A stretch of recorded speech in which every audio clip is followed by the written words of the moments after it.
Candil y compás, hoy no es noticia el miedo, ni el ruido que no cesa. Aquí contamos lo bueno, vivencias del alma con 3 soles.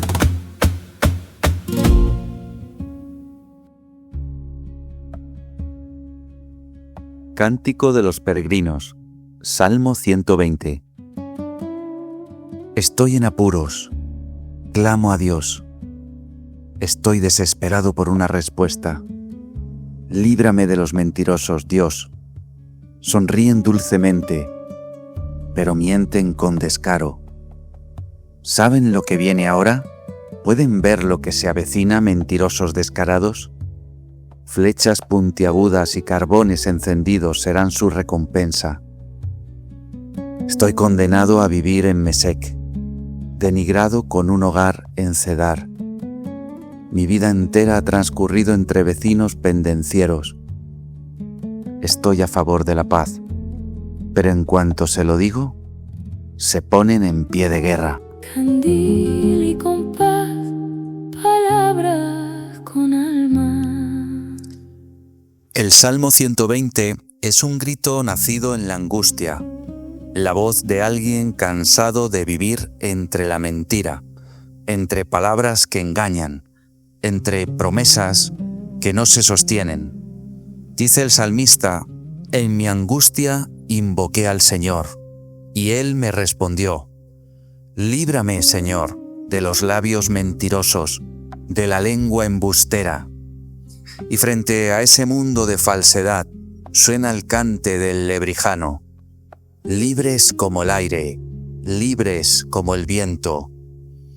Como si la libertad empezara ahí, en el momento en que uno deja de aceptar la mentira, en el momento en que el alma necesita verdad para poder respirar. Canta también: gitanos en caravana que vienen desde el horizonte mientras nace la mañana. Y esa caravana se parece mucho al Salmo. Es la imagen de quien no se resigna, de quien se pone en camino, de quien deja atrás el engaño para buscar una vida más verdadera. Por eso, este salmo habla de arrepentimiento, porque arrepentirse es eso, salir de donde uno ya no debe quedarse y volver el corazón hacia la verdad. Y entonces el cante se hace casi oración.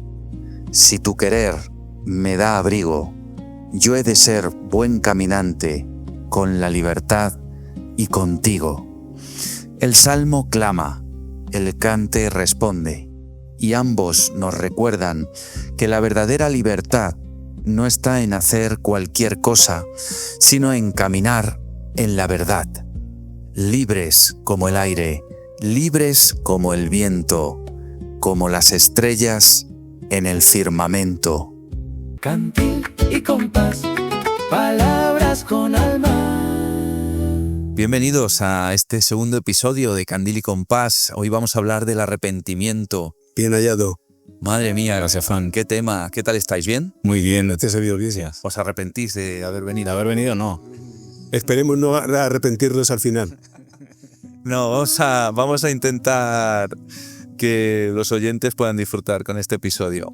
Y vamos a ver si podemos ser lo más honestos posibles. Y disfrutar nosotros también. Eso, que es un tema un poco escabroso, ¿no? Lo del arrepentimiento. Estamos hablando fuera de micro que siempre lo relacionamos con los 7 pecados. Exactamente. No, pero que va mucho más allá de todo eso. Sí. Bueno, fue el mensaje de Juan el Bautista, ¿no? El arrepentimiento. ¿Y el de Jesús? Y el de Jesús. Y era y no hablaba necesariamente de los pecados, sino de un cambio de estilo de vida, un cambio de perspectiva, un cambio de dirección. Sí. Tremendo. Pues es que la verdad es que vivimos en una cultura que está saturada de mentira, ¿eh? Y yo creo que eso nos agota también, Tanto. ¿no? Escuchar cómo una y otra vez nos hablan de principios, de ideologías, y luego vemos que esas personas que nos están hablando de eso, pues son los primeros que no lo cumplen, ¿no? Entonces eso nos agota. Y el salmo que estamos leyendo hoy, el Salmo 120, y que estamos trabajando, habla de eso, de cómo el salmista se sentía defraudado totalmente por la sociedad en la que vivía, por el engaño de los hombres, ¿no? Por cómo aquellos que le habían prometido plenitud, éxito, felicidad, libertad, pues se la estaban robando. Entonces, vamos a aterrizarlo en nosotros. ¿En qué momentos de vuestra vida os habéis sentido pues más cansados, ¿no? ¿Habéis sido conscientes de ese cansancio profundo que surge de vivir rodeado de promesas que no se cumplen? Sí, lo primero queda determinado por en el Salmo se lee por las tiendas de Cedar, ¿no? Y Eso es. aquí tenemos una constancia de una experiencia que todo el mundo pienso que la sufre, es que vivimos en un mundo de mentira. No sé si conocéis o habéis oído hablar de Discépolo, que escribió siglo XX Cambalache. Me suena el ¿Sí? Cambalache, sí, pero... Que el mundo fue y será una Sí. porquería, ya lo sé, en el 510 y en el 2000 también. Que siempre ha habido chorros, maquiavelos y estafaos, contentos y amargaos, valores y doblez. Pero que el siglo XX es un despliegue de maldad insolente, ya no hay quien lo niegue. Vivimos rodeados todos en un merengue y en un mismo barro, todos manoseados. Sí. También Pachi Andión, ¿no? Que era de mi generación. ¿Sí? Creo que ella murió, por cierto. Este hombre escribía: estos señores es el rastro, vengan y anímense. Aquí estamos nosotros, somos Papá Noel. Le vendemos barato con el precio en inglés. Y somos todos los honrados que usted quiera creer. Sí. Entonces hablaban de la decepción de un mundo que realmente estaba lleno de mentiras, de patrañas, de subterfugios, de falsas promesas. ¿Cuándo nosotros hemos sido más defraudados? Pues mira, cada vez que hemos ido al mundo a beber de lo que creíamos que el mundo ofrecía como verdad. ¿Quién no ha creído en el amor del mundo? No hablo del amor de Cristo, hablo del amor del mundo. ¿Y para qué? Para terminar diciendo, si hubiéramos sabido que el amor era esto, Claro. ¿verdad? ¿Quién nos hubiera dicho tal cosa? El mundo te embauca, te vende, te compra, y nosotros somos defraudados cuando una y otra vez volvemos a confiar. Vamos a confiar en este nuevo gobierno. Vamos a confiar en esta nueva técnica para las enfermedades. Vamos a confiar en esta acción para la economía. Y depositamos nuestra confianza ahí, en los recursos del mundo. No digo que hay que despreciar, pero digo confiar en eso, pues ahí viene la decepción. Claro. Porque el mundo siempre, siempre, siempre responde como lo que es el mundo. Sí. Enemigo absoluto del reino de Dios. Sí. Tengo un compañero que lo dice en broma, pero me hace mucha gracia. Dice, yo tengo unos principios, pero si no te gustan, tengo otros. Los cambio, ¿no? Sí, según me venga bien, y eso pasa muchas veces. Que Está bueno, sí. el mundo se amolda a lo que nosotros queremos, ¿no? Es un poco como las cookies del YouTube, por ejemplo, ¿no? Te va dando lo que tú quieres ver y lo que tú quieres escuchar. No quieres, ¿no? Eso es. Madre mía. Vamos a intentar así concretar todavía más. ¿Qué lenguas embusteras creéis que influyen más hoy en nuestra forma de vivir y de pensar? Porque claro, hablamos del mundo, que para nosotros como creyentes y tal distinguimos, ¿no? Lo que tú dices, el reino de Dios y el mundo, la vida que nos plantea Dios y la que nos plantea el sistema del mundo. Pero podemos concretar todavía más, podemos... Hombre, están ahí las tres palabras claves que concretan mucho: salud, dinero y amor. El mundo trata de convencernos que si tenemos salud es una situación en la que todo sobraría. El verdadero cristiano debe entender que Dios es más que tener salud. Sí. Dios es más que tener salud. Si no tienes dinero no eres nadie, y vemos cómo las vidas las desgastamos por dinero. porque ha comprado nuestro tiempo en general, en realidad. Y ahí hay trabajos en los que uno sabe, porque hay trabajos y trabajos, ¿no? Pero que por ganar dinero algunos están hasta matando su salud, si por otro lado defienden. Entonces, en el terreno de las posesiones, en el terreno de la felicidad, en el terreno de la salud, todos estos son terrenos súper fértiles para crecer el engaño, la promesa y la decepción del mundo. Sí. Esos tres. Sí, al final es el control de tu tiempo. De alguna manera es como que nuestro enemigo es digamos que nos quiere absorber todo el tiempo que tenemos y nos llena de la cabeza de cosas como el éxito personal, el conseguir un estatus en la vida, la riqueza, un sentirse completo y lleno. Y hay muchos métodos para ello. Hay muchísimos libros de autoayuda, muchos vídeos que te ayudan a superar todo tipo de obstáculos para llegar a esa felicidad o a ese éxito que en realidad nunca llega. Sí, tremendo. Y ahí es clave precisamente el tema que estamos tratando hoy, el arrepentimiento. El arrepentimiento no de me arrepiento de este pecado, simplemente. No es sentirse mal, ¿no? Me siento mal por esto o lamentarme por esto otro, ni analizar los propios pecados. Es un cambio de dirección. Es una decisión consciente de abandonar un modo de vida y comenzar otro. Sí. El arrepentimiento entendido así. Entonces, ¿qué diferencia veis entre sentiros culpables y decidir cambiar de rumbo? Yo creo que el verdadero arrepentimiento no puede llegar sin una verdadera convicción y una revelación. Y mientras no tengas eso, sentirás arrepentimiento, sentirás más remordimiento y culpa por estar haciendo algo o no estar haciendo algo que crees que deberías. Pero hasta que no tengas esa convicción dentro, esa revelación dentro de que lo estás haciendo mal y que tienes que cambiar, no puedes conocer el verdadero arrepentimiento y el cambio de dirección. Sí, a veces me viene a la mente los niños pequeños cuando hacen algo que está mal y los padres o los adultos les decimos, no, me has hecho mal, pídele perdón y tal, ¿no? Perdón. Y le piden perdón y ya dale la mano y le da la mano y tal y cual, pero realmente el niño, bueno, pues va siguiendo los pasos que le vas dando, pero por dentro está diciendo, en cuanto te des la vuelta... Me ha sabido de la mierda. Claro, porque no ha habido removimiento de la raíz. El arrepentimiento, que es la obra que sí hace el Espíritu Santo, que saca desde la raíz. Pero en realidad el mundo se suele mover, las personas nos solemos mover por lo que diríamos como culpabilidad, más que por arrepentimiento. Es decir, uno se siente culpable de fumar y cada mañana cuando se levanta y se fuma el primer pitillo, luego dice, me arrepiento de fumar porque mira qué tos tengo y mira, y cada día se arrepiente. Ese no es el arrepentido. El arrepentido es el que dice, esto está mal y ni un cigarro más, ni un cigarrillo más. Y entonces este está mostrando porque ha ido a la raíz. El arrepentimiento no es que me vale esta rama del árbol o me vale no, es arrancar el árbol. Lo que pasa es que esto nos cuesta, pero es arrancar el árbol o caminar en dirección contraria a lo que veníamos haciendo. Y esto tiene mucho que ver con una elección.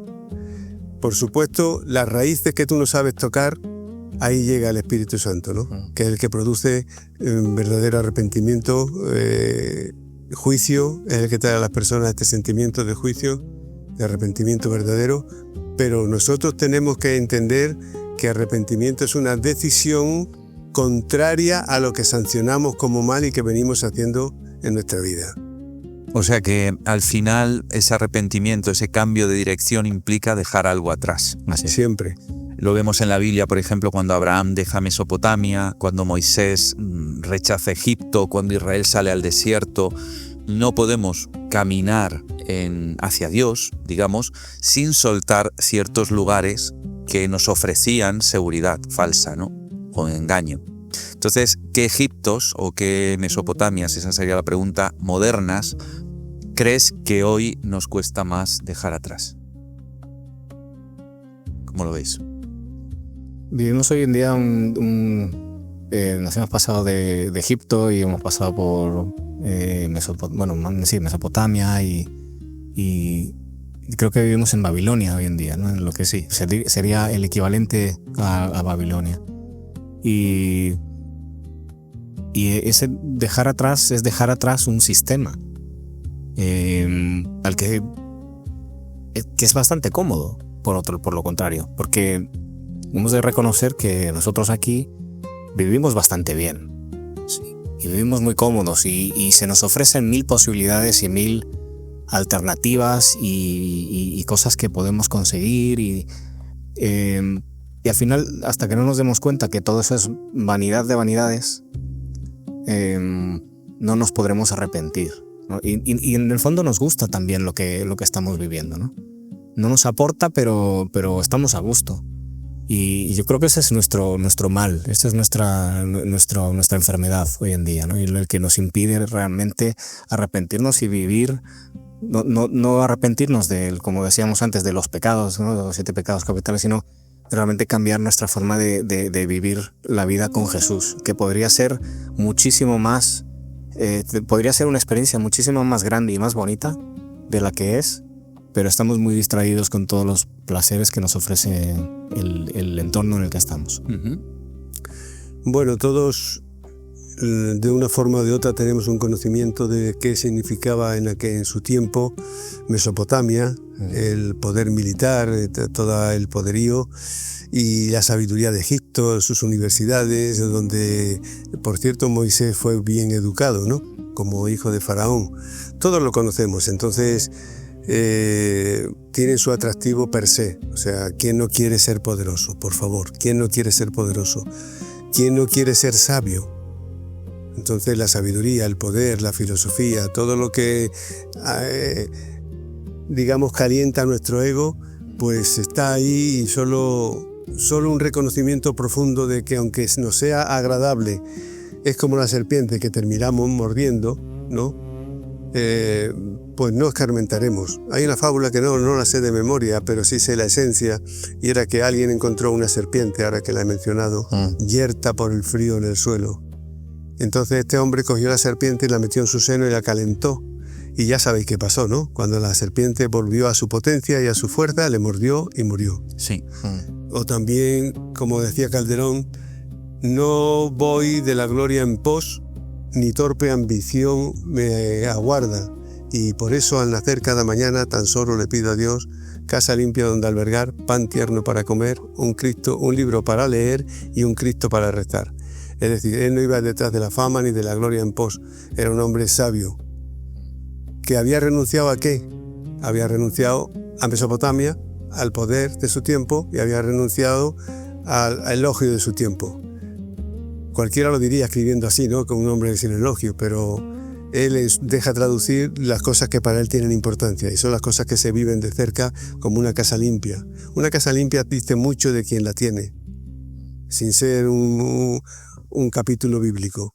El contentarte con la autoalimentación de una lectura dice mucho de la persona. El que en todo ese engranaje esté Cristo mezclado, porque él dice un Cristo desde su punto de vista católico, que era un Cristo para rezar, ¿no? Entonces se ve la victoria en las cosas sencillas de cada día: leer, tener una fe centrada en Cristo, una casa limpia, un pan tierno para comer. ¿Quién no le gusta un pan tierno para comer? Hasta el Padre Nuestro nos dice, danos el pan de cada día. No nos dice, danos el pan que te sobró la semana pasada.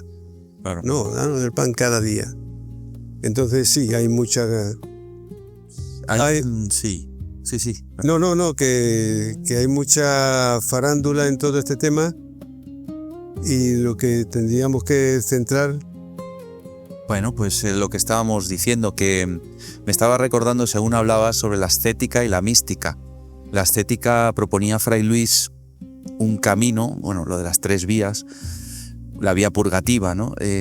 Ellos consideraban, los ascéticos, que el trabajo de alguna manera te santificaba, que el tener contacto con la naturaleza, que el dedicar tiempo al estudio, que el poseer conocimientos musicales, todo eso era un camino que te acercaba más al encuentro con Dios. Los místicos, por el contrario, piensan que no se trata tanto de ese proceso, que es necesario, sino que al final ese encuentro se produce por la gracia, ¿no? Por la gracia de que Dios al final se acerca a nosotros. Entonces, claro, es un equilibrio, porque evidentemente no podemos vivir de cualquier manera. No, hay un equilibrio ahí, sí.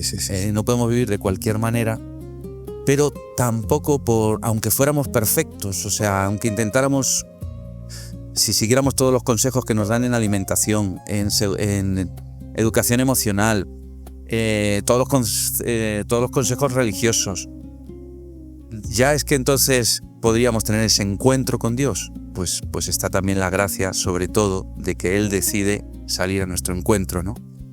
Entonces, bueno, estamos ahí, en esa lucha constante. Sí, pero no hay que despreciar lo que acabas de decir, ¿no? C.S. Lewis decía que los rudimentos religiosos, si están en orden practicados, era algo que acercaba a Dios. Hoy vemos el eslogan demasiado. Cristo no es religión. Perdón. En torno a Cristo hay una religión. Si entendemos religión como una serie de actos concretos que se dan y C.S. Lewis valoraba mucho estos pequeños actos religiosos. De hecho, él llegó, primero no llegó directo al cristianismo, él llegó a un conocimiento de Dios en general.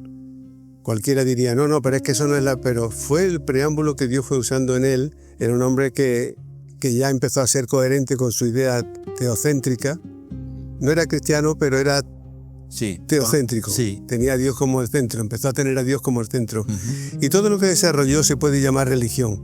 Todo esto bien desarrollado correctamente también nos lleva al conocimiento de nuestro Dios, ¿no? De la verdadera fe, de la verdad. Lo digo porque es importante ese concepto de peregrinación, de proceso, de camino, de que no es simplemente he obtenido esto y me asiento y me instalo y ya no me muevo de aquí, ¿no? Como si eso fuera lo definitivo. ¿Entiendes? Como una experiencia única. Claro, ¿no? Efectivamente. Entonces, yo creo que Dios nos llama en ese proceso a ir conociéndonos cada vez más y claro, y según nos vamos conociendo, vamos detectando, sí, lo bueno, pero también lo malo, lo que tenemos que cambiar, lo que tenemos que dejar atrás.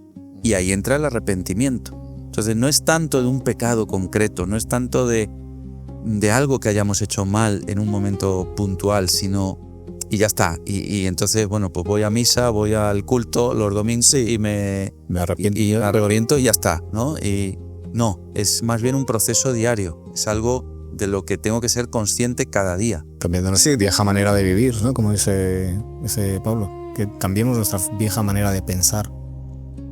El meollo del arrepentimiento yo creo que está en renunciar a nuestra independencia. No tanto en X, Y y Z, que lo puede incluir, sino en una renuncia a creer que yo soy suficiente para vivir la vida. Yo tengo todo lo que necesito y si no lo tengo me lo busco y si no ya lo conseguiré. En realidad yo no te necesito, que fue lo que vinieron a decir Adán y Eva, ¿no? Propusieron una república independiente, es decir, sí, tú eres Dios, pero yo quiero ser independiente. Y es lo que hoy día también podemos ver, ¿no? Entonces, un verdadero arrepentimiento en ese sentido a mí me habla de una renuncia a ser tú tu Dios. Sea a sí mismo. La gente que no cree en Dios a veces se otorga a sí mismo las cualidades que tiene Dios. Entonces creen en el Dios que son ellos, ¿no? Es una renuncia a la independencia. Dios, no quiero más vivir sin tenerte en cuenta. Dios, no quiero más vivir sin conocer qué tú quieres de mí. No quiero más vivir sin saber cómo tú eres. O sea, el rechazar eso, el hacerlo pequeño, el no valorarlo, yo creo que es un gesto de dureza espiritual. El aceptarlo y acercarse es un arrepentimiento. Así es, o sea, Peterson de hecho menciona que el arrepentimiento es el agente catalizador del cambio, es lo que nos ayuda a producir ese cambio en nosotros y ese crecimiento, esa madurez, esa obediencia a largo plazo, que es como se llama el libro. ¿Por qué creéis que nos cuesta tanto dar ese primer paso hacia el arrepentimiento? Pues hombre, evidentemente hemos desarrollado mucho cariño por lo que somos. Nos hemos criado en un ambiente en que solamente teníamos que llorar un poquito para que la mamá viniera a darnos la teta. Y ya con 4 meses éramos los reyes de la casa. Sabíamos cuándo hacernos pis, prácticamente, aunque parezca una tontería, cómo inmediatamente que se nos frustraba llorábamos, porque aprendimos que cada vez que llorábamos toda la familia estaba pendiente de nosotros. Y hemos crecido en yo me lo merezco, yo soy el mejor, entonces ese caldo de cultivo es contrario a lo que nos está ofreciendo el arrepentimiento, ¿no? Entonces llega un momento en que cuesta cambiar de vida. Incluso aun cuando empiezas a tener claro ciertas cosas, cuesta cambiar de vida, porque si insistimos que el arrepentimiento es media vuelta y volver hacia atrás, en dirección contraria, no hacia atrás, sino en dirección contraria, cuesta mucho andar en dirección contraria al que se ha sentido príncipe de la vida, que empiece a andar ahora como un necesitado en todos los terrenos. Cuesta. Hemos desarrollado una resistencia por nuestro... Y cuesta también porque al final el ir contracorriente también implica una vida bastante más solitaria. Exacto. Y vas en contra de lo que la gente piensa, eres contrario a los valores de muchos o de la mayoría, y eso y es difícil. Y en el fondo también porque estamos bastante a gusto, hay que reconocer que estamos muy a gusto. Y es triste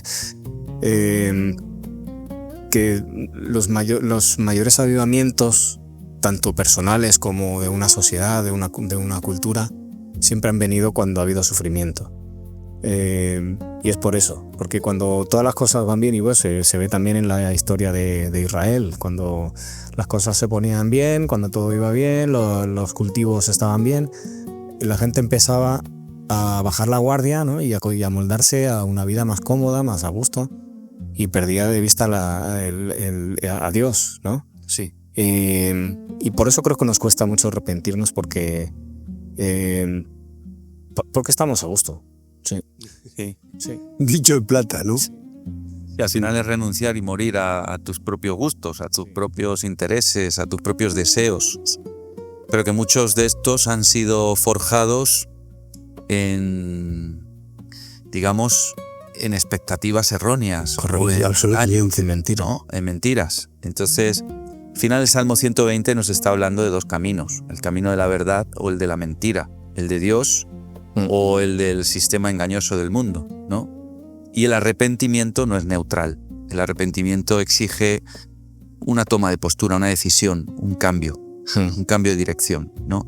¿En qué decisiones concretas de vuestra vida se nota hoy por ejemplo, ese no al mundo y ese sí a Dios?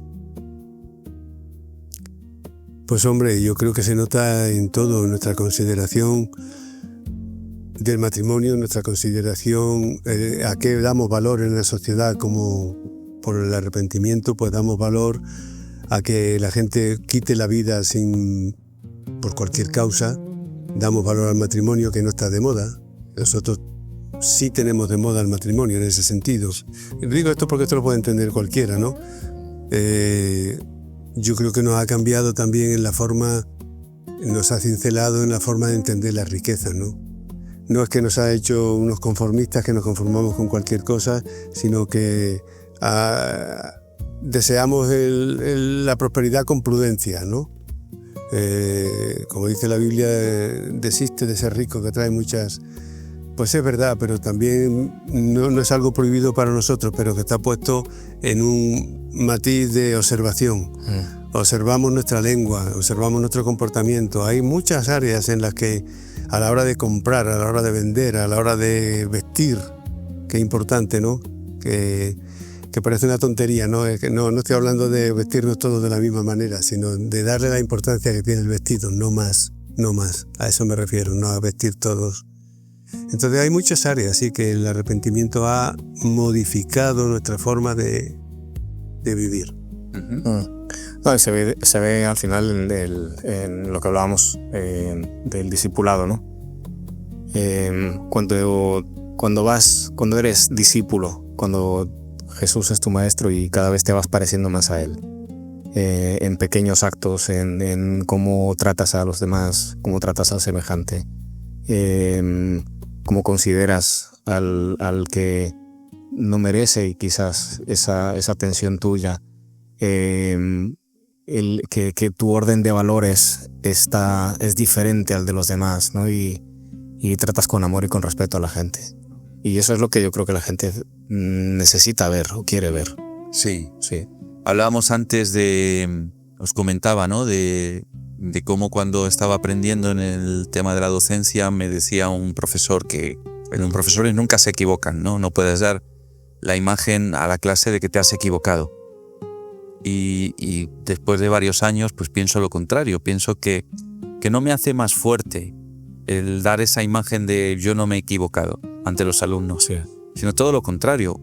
Reconocer que soy una persona que se equivoca como ellos y que no por ser profesor pues no me equivoco, al contrario, que me puedo equivocar, que os paso los exámenes precisamente para que los reviséis, para que los suméis, para que comprobéis que las notas están muy impuestas y para que en el caso de que me haya equivocado pues lo podamos rectificar.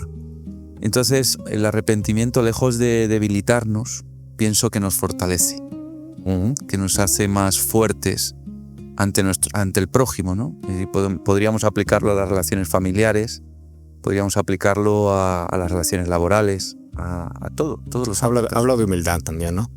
Y de no olvidar nunca de dónde venimos, que cada uno ha tenido que pasar por muchas cosas para llegar donde ha llegado y ha necesitado equivocarse muchas veces para llegar donde ha llegado.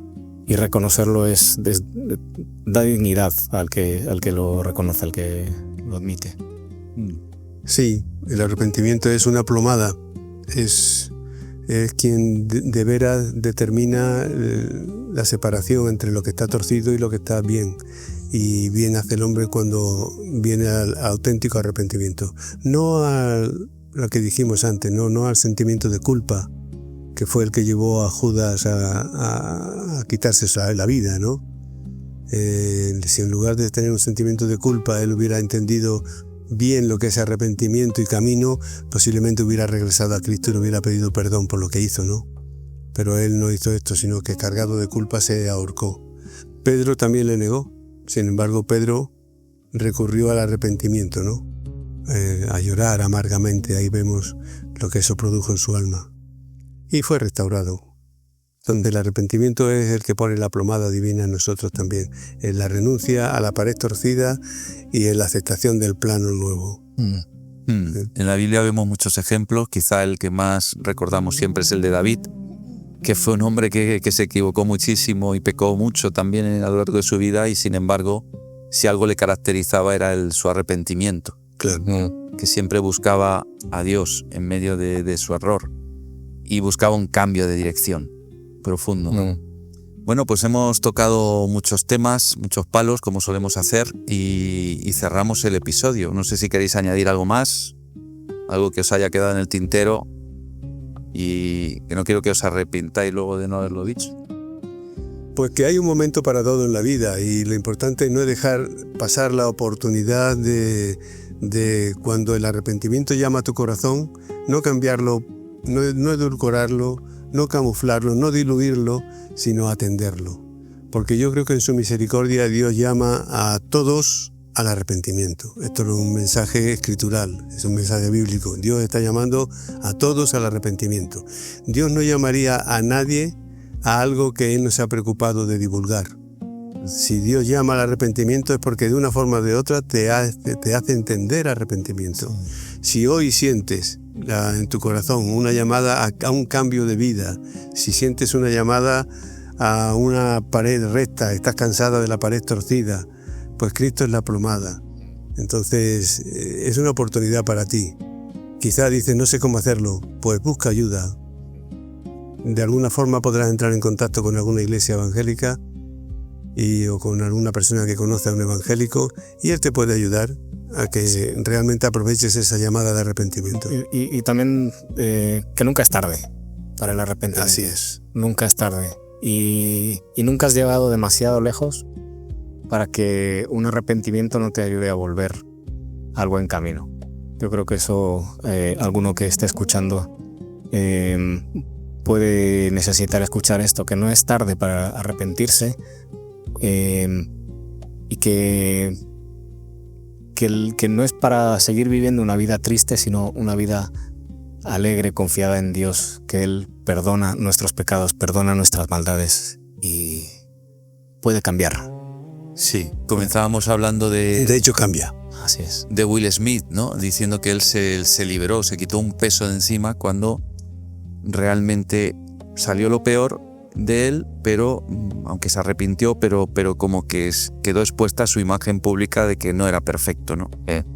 Pues así nos pasa a nosotros también, que cuando acudimos a Jesús, en este caso, es como que y reconocemos que no somos perfectos, pues ese peso se queda fuera, ¿no? Así es. No quedamos libres y el arrepentimiento es la manera.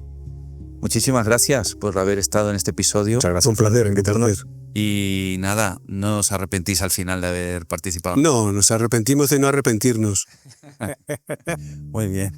Pues quedáis emplazados para el próximo y ya le retamos a Natán que participe, que va a estar deseoso, seguro. Esperemos que pueda ya en el próximo estar con nosotros. Exactamente. Un fuerte abrazo. Echamos de menos, sí. Un fuerte abrazo para todos. Igualmente. Candil y compás, palabras con alma. Hoy hemos partido del Salmo 120, un canto que nace lejos, cuando uno está cansado de vivir rodeado de mentiras y empieza a desear verdad y paz. Hemos visto que el arrepentimiento, tal y como lo entiende Eugene Peterson, no es un sentimiento de culpa simplemente, ni un lamento por los errores cometidos, sino una decisión, la decisión de no seguir viviendo de cualquier manera. Arrepentirse es decir, así yo no quiero seguir. Y también me pongo en marcha, aunque los pies estén sucios, aunque no tengamos todo claro. Hemos hablado de peregrinación, de Abraham dejando su tierra, de Moisés renunciando a Egipto, de Israel caminando por el desierto. Y es que la fe no es instalarse, es caminar con propósito. Y hemos dejado que este salmo dialogue con el cante del lebrijano Libres como el aire, donde una caravana gitana cruza el horizonte con el mundo en las manos y la libertad por delante. Ahí hemos descubierto que la verdadera libertad no nace de imponerse, sino de entregarse, no de acumular, sino de caer en tierra como el grano para dar fruto. Porque solo hay libertad cuando hay verdad, y solo hay verdad cuando el amor abriga y no encierra. Y desde ahí, desde este camino compartido, dejamos que la poesía diga lo que a veces ya no alcanzan las palabras. Dejé atrás voces de sombra y me eché a caminar. Cambié mentiras del mundo por verdad que sabe a pan. Con los pies llenos de polvo y el horizonte encendido, caí grano para dar fruto. Me hice vino, compartió. Libre como el aire anduve, libre al fuego del amor. Ole por la verdad viva, ole por el Dios que nos llama, y ole por la libertad del camino. Has escuchado Candil y compás.